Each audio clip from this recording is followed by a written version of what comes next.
Hi అండి, నమస్తే. Welcome back to Sajida channel. నేను మీ సాజిదాని. ఇవాళ ఎంతో సూపర్ టేస్టీ అయిన పప్పుచారు అండి. ఏం పప్పుచారు, ఏం స్పెషల్ అనుకుంటున్నారేమో. ఏమీ అనుకోవద్దు, ఏమీ లేదండి.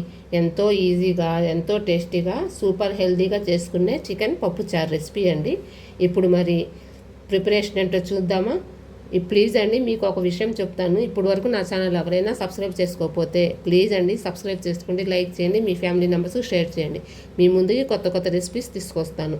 ఇప్పుడు మరి చికెన్ పప్పుచారు ప్రిపరేషన్ ఏంటో చూసుకుందామా. రండి మొదలు పెడదాం. ఇప్పుడు మరి ప్రిపరేషన్ ఏంటో చూద్దామా.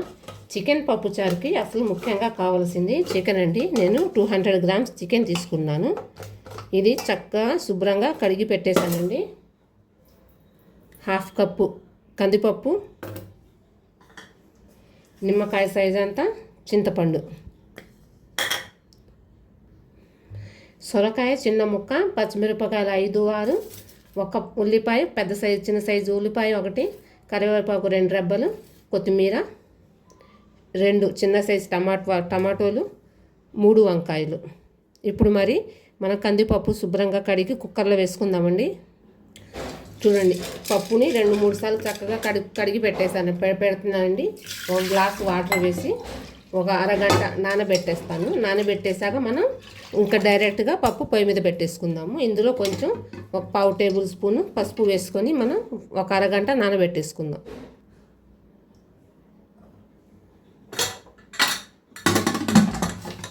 ఇప్పుడు మనం చికెన్ ప్రిపేర్ చేసుకుందాము. పప్పు నానబెట్టేసాం కదండి, అంతలోకి మనం చింతపండు కూడా నానబెట్టేసేద్దాము. నానుతుంది కదా అప్పటి వరకు. ఒకసారి కడిగేసి నీళ్లు పడేసి తర్వాత నానబెట్టేయండి. ఏమన్నా డస్ట్ ఉన్నా ఏమన్నా పోతుంది. ఒక 10 నిమిషాలు మనకు పప్పు ఉడికేలోపు ఇది నానిపోతుందండి. ఒక అరగంట తర్వాత కదా మనం పప్పు పొయ్యి మీద పెడతాము, అంతవరకు ఇది నానిపోతుంది. ఇప్పుడు మనం చికెన్ ప్రిపేర్ చేసుకుందాం. ఒక ప్యాన్ పెట్టుకొని అందులో 2 టేబుల్ స్పూన్ల ఆయిల్ వేసుకుని, ఇప్పుడు అదేవిధంగా 1 టేబుల్ స్పూన్ నెయ్యి వేసుకుంటున్నానండి. ఈ చికెన్ పప్పుచారులోకి నెయ్యి ఫ్లేవర్ చాలా బాగుంటుందండి. ఒకసారి ట్రై చేసి చూడండి. 200 గ్రామ్సే కదా చికెన్, ఎందుకు ఇంత పెద్ద ప్యాన్ పెట్టారనుకోకండి ఫ్రెండ్స్. ఎందుకంటే దీంట్లో మనం వెజిటబుల్స్ అన్నీ వేస్తున్నాం కదా, అందుకు ఈ ప్యాన్ సరిపోతుంది. మనం చారు కూడా మరగాలి కదా చక్కగా, అందుకు ఈ ప్యాన్ పెట్టేశాను. ఇప్పుడు నెయ్యను నూనె వేడవుతుంది కదా, మనం ఉల్లిపాయలు కట్ చేసుకున్నాం చూసారా, అది ఇందులో ఫ్రై చేసుకుందాం. ముందుగా ఇందులోకి మనం 3 లవంగాలు, దాల్చిన చెక్క, అరు అంగళం దాల్చిన చెక్క వేసుకొని ఫ్రై చేసుకుందాము. ఇప్పుడు మనం ఉల్లిపాయలు కూడా వేసి ఫ్రై చేసుకుందాము. ఉల్లిపాయలు పచ్చిమిరపకాయలు వేసి చక్కగా ఫ్రై చేయాలండి. మనకి నెయ్యి ఫ్లేవర్ బాగుంటుందండి, అందుకు నెయ్యి వేసాను. ఇప్పుడు పచ్చిమిరపకాయలు కూడా వేసుకుంటున్నాను. మధ్యలోకి కట్ చేసి వేసానండి, ఎందుకంటే అట్లాగే వేస్తే మనకు చిందుతాయి కదా పైకి. చూసారా, మనకి చక్కగా ఉల్లిపాయలు ఫ్రై అయ్యాయి. ఇప్పుడు మనం ఇందులో 1 టేబుల్ స్పూన్ అల్లం వెల్లుల్లిపాయ పేస్ట్ కూడా వేసుకుందామండి. 1 టేబుల్ స్పూన్ అల్లం వెల్లుల్లిపాయ పేస్ట్ వేసుకొని ఇది చక్కగా గోల్డెన్ కలర్లో వచ్చే వరకు మనం ఫ్రై చేసుకుందాము. అరగంట అయింది కదండి, పప్పు కూడా పెట్టేస్తాను. విజిల్స్ వస్తున్నాయి. పప్పు అల్లం వెల్లుల్లిపాయ పేస్ట్ కూడా ఫ్రై అయ్యింది కదా. ఇప్పుడు మనం చికెన్ని శుభ్రంగా కడిగి పెట్టుకున్నాం చూసారు, అది వేసుకుని మనం ఫ్రై చేసుకుందాము.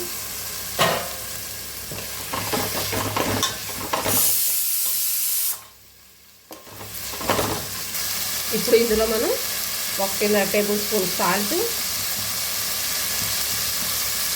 1/2 టేబుల్ స్పూన్ పసుపు వేసుకుందాము. కుక్కర్ విజిల్స్ వస్తున్నాయండి. ఇప్పుడు ఇది కూడా చక్కగా కలిపి ఒక లో టు మీడియం మంట మీద 5 మినిట్స్ ఉడకబెడతాం చక్కగా. ఓకేనా. ఇప్పుడు మనకు చికెన్ కూడా కొంచెం ఇదైంది కదండి, కొంచెం మెత్తగా ఉడికింది కదా. ఇప్పుడు ఇందులోకి మనం కట్ చేసుకున్న సొరకాయ ముక్కలు, సారీ ఫ్రెండ్స్, టమాటాలు కోయలేదు, ఇప్పుడు కట్ చేసి పెడతాను. వంకాయలు కట్ చేసి వేసుకున్నాను కదా ఫ్రెండ్స్. ఇప్పుడు 2 టమాటాలు, కరివేపాకు, కొత్తిమీర, 2 రెబ్బలు పుదీనా కూడా వేస్తాను. 2 రెబ్బలు పుదీనా. ఇది చక్కగా మనం కలుపుకుందామండి. ఇప్పుడు మనకు సొరకాయ ముక్కలు, వంకాయ పీసెస్, సొరకాయ ముక్కలు, టమాటా ముక్కలు చక్కగా మనకి స్మూత్గా ఉడకాలండి. అప్పుడు మనం ఇది పప్పు ఉడకపెట్టుకున్నాం కదా, అది మిక్సీ పట్టుకొని ఇందులో వేసుకుందాం. కానీ ఇది మనకు సొరకాయ ముక్క చక్కగా మెత్తగా ఉడకాలండి. అప్పటి వరకు మనం మీడియం మంట మీద పెట్టుకొని కుక్ చేసుకుందాం. ఇప్పుడు మనం ఇందులో 2 స్పూన్స్ కారం వేసుకుందాము.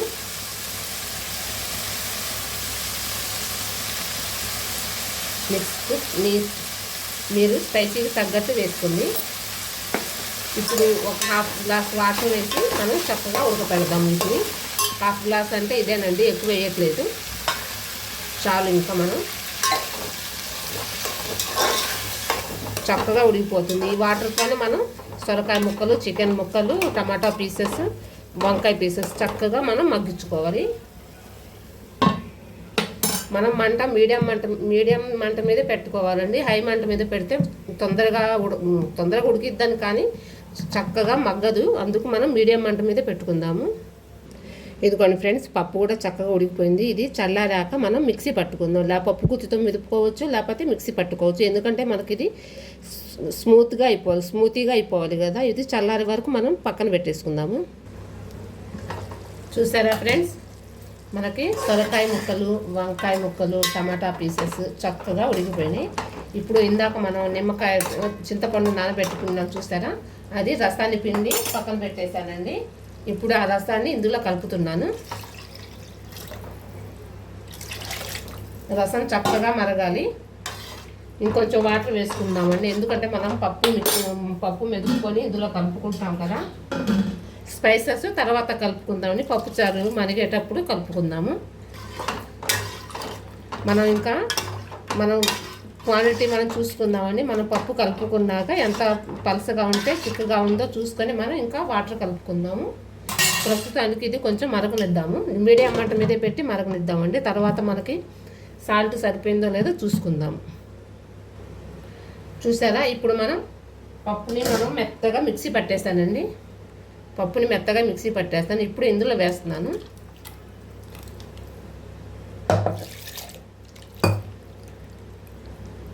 మిక్సీ ఎందుకు పెట్టానంటే, ఇందులో మనకి పలుకు అన్నది ఏమి ఉండకూడదండి, మెత్తగా పేస్ట్ అయిపోవాలి. చూడండి, ఇప్పుడు చక్కగా ఇది మరిగించుకోవాలండి. మరిగే ముందు ఇందులో కొంచెం ఎండు కొబ్బరి పొడి వేస్తానండి. దీంట్లో ఇప్పుడు మనం పులుపు, ఉప్పు అది సరిపోయిందో లేదో ఒకసారి చూసుకొని ఇప్పుడు దీంట్లో స్పైసెస్ కలుపుకుందాము. సాల్ట్ కానీ, కొబ్బరి పొడి, కొత్తిమీర, కరివేపాకు, ఇంకొంచెం నెయ్యి వేస్తానండి. కొంచెం ఒక 1/2 టేబుల్ స్పూన్ నెయ్యి కూడా వేస్తాను. మనం ముందు టేస్ట్కి ఉప్పు, పులుపు సరిపోయిందో లేదో చూసుకుందాము. కారం సరిపోయిందండి. ఇందులో 1 టేబుల్ స్పూన్ సాల్ట్ వేస్తున్నాను. కొబ్బరి పొడి కూడా వేస్తున్నానండి.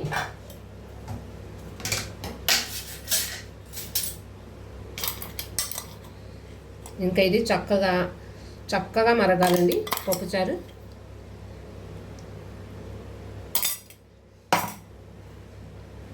కొత్తిమీర, స్పైసెస్ ఏమి లేదండి. ధనియా పౌడర్, గరం మసాలా, జీలకర్ర పౌడర్, ధనియా పౌడర్, చాట్ మసాలా, సారీ చాట్ మసాలా కాదండి, జీలకర్ర పౌడర్ వేస్తున్నాను. మొత్తం 4 స్పైసెస్ వేస్తున్నాను. ఇంకా ఇది మనకి చక్కగా మరగాలండి. ఎంత మరిగితే అంత టేస్ట్ వస్తుంది. ఇది చక్కగా మరగనిద్దాం. ఇప్పుడు మీడియం మంట మీద పెట్టే మరగనివ్వాలండి పప్పుచారుని. చూసారా ఫ్రెండ్స్, చక్కగా పప్పుచారు అయిపోయింది. ఇప్పుడు ఇది ఎంతో టేస్టీగా ఉంటుందండి చికెన్ పప్పుచారు.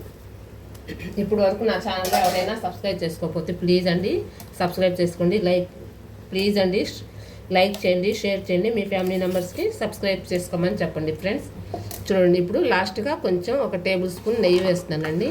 అంతే ఫ్రెండ్స్, ఇది పప్పుచారు అన్నంలోకి, సాంబార్లోకి ఎంతో సూపర్ టేస్టీగా ఉండే చికెన్ పప్పుచారు అండి. ఈ రెసిపీ కింద మీకు నచ్చినట్టయితే ప్లీజ్ లైక్ చేయండి. ఇప్పుడు ఇది ఒక సర్వింగ్ బౌల్లోకి తీసుకుందామండి. వేడిగానే ఇప్పుడు దీన్ని ఒక సర్వింగ్ బౌల్లోకి తీసుకొని వేడి వేడి అన్నంలోకి మనం వేసుకొని తింటే ఇంకా మనకి సైడ్ డిష్ లాగా ఏమీ అవసరం ఉండదండి. చికెన్ పప్పుచారు రెడీ అయిపోయింది. థ్యాంక్ యూ ఫర్ వాచింగ్ అండి. బాయ్ అండి. ఇంకో కొత్త రెసిపీతో మేము ముందుకు వస్తాను. Bye friends.